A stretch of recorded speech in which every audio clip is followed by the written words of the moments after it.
This was a classic case of I told you so. Arsenal versus Chelsea ended in a stalemate. But Chelsea didn't come to play football, they came to play UFC in football. I'm Ty Knight. Let's get into this show. So, Chelsea and Arsenal finished 1-1 at the bridge. And I did say this was going to be a battle that could turn into a war.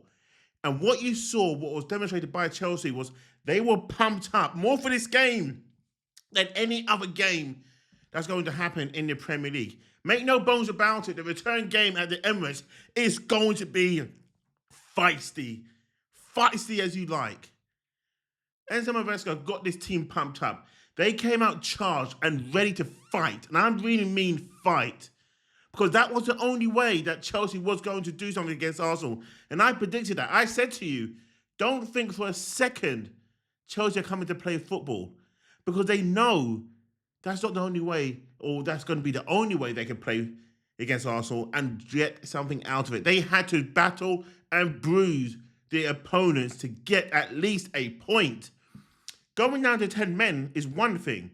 Holding on to something is another. And this is where I'm not going to be blaming Mikel Arteta at all, not one bit. There's many people out there who's blaming Arteta and think the people I'm going to blame the most is going to be the players. The players are the ones who were cautious in that game.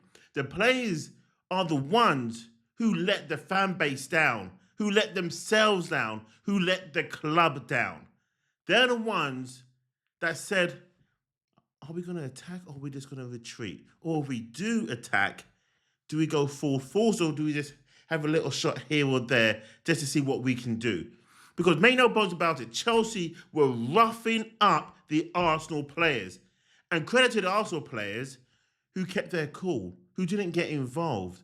But the moment, and I said in my preview show, don't let Miles Lewis-Skelly near the pitch. Caicedo got an early yellow card in the first half.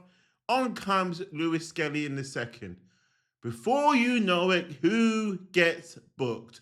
Miles Lewis Reckless Skelly. The guy is like Pepe, who used to play for Real Madrid, a walking yellow red card.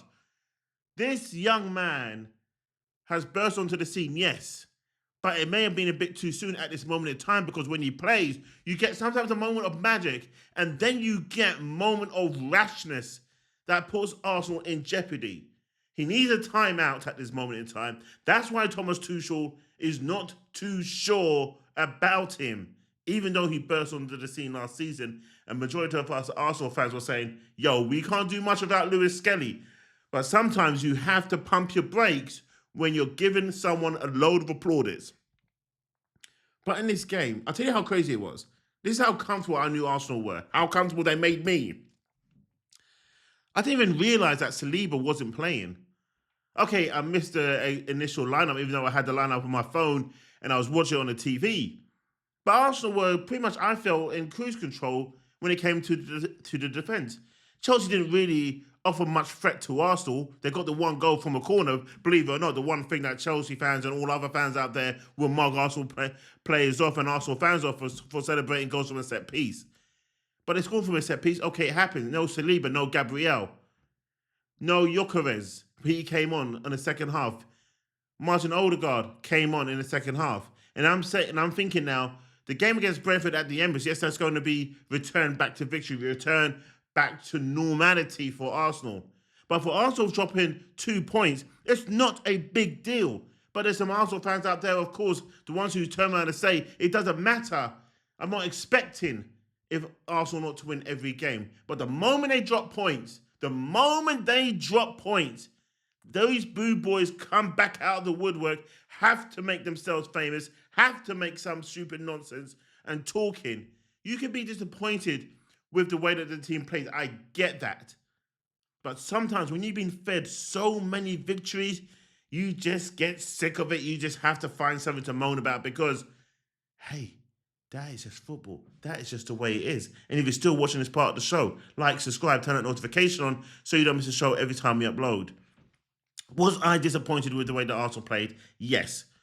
But was I annoyed that we didn't get the victory? Yeah, because the last two games that we played there at Stamford Bridge, they've ended up in a draw, and so did this one.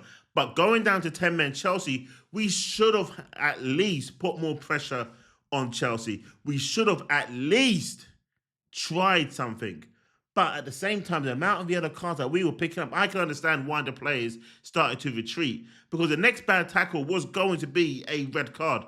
They had to take Zubimendi off because he was on a yellow. That meant he was null and void and not be able to do exactly what he needed to do in that game, put some hard tackles in, because the next hard tackle is a red card.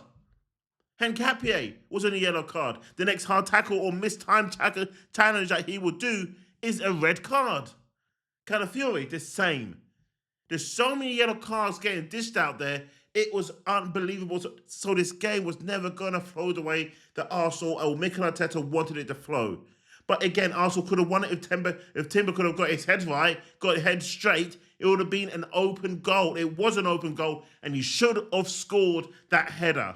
That last minute header, you should have scored. A lot of players or people or pundits were saying that you should have left it for Gyökeres. Gyökeres should have shouted bigger. But Timber thought, you know what? No, I'm here. Let me score. And he didn't. Now, this video is not about the game. It is just about the way that Arsenal retreated because they knew one little tackle could result in a red card. And that's why Arsenal didn't win.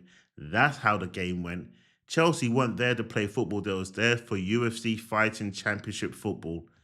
They tried their best in the second half to get Arsenal players booked, try to get players sent off, because they knew that's the only way they can get something out of Arsenal. To Chelsea, this is more than 3 points.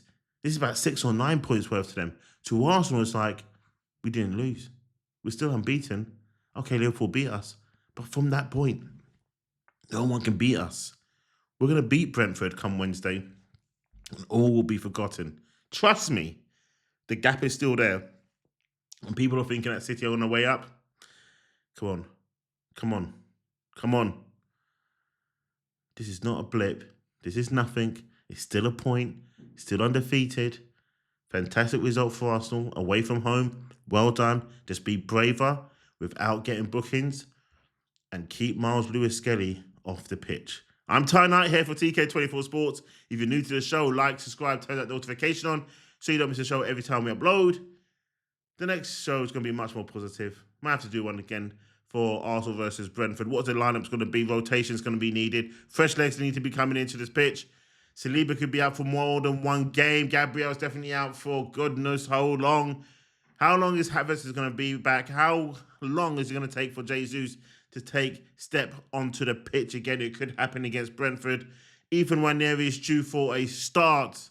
Miles Lewis-Skelly is due to stay on the bench. That's no shade at him. Just right now, he needs to refocus. Anyway, I'm Ty Knight here for TK24 Sports. Thanks for watching. Like, subscribe, turn that notification on so you don't miss a show every time we upload. Ben White, you're due to make a start against Brentford. Thanks for watching. See you soon.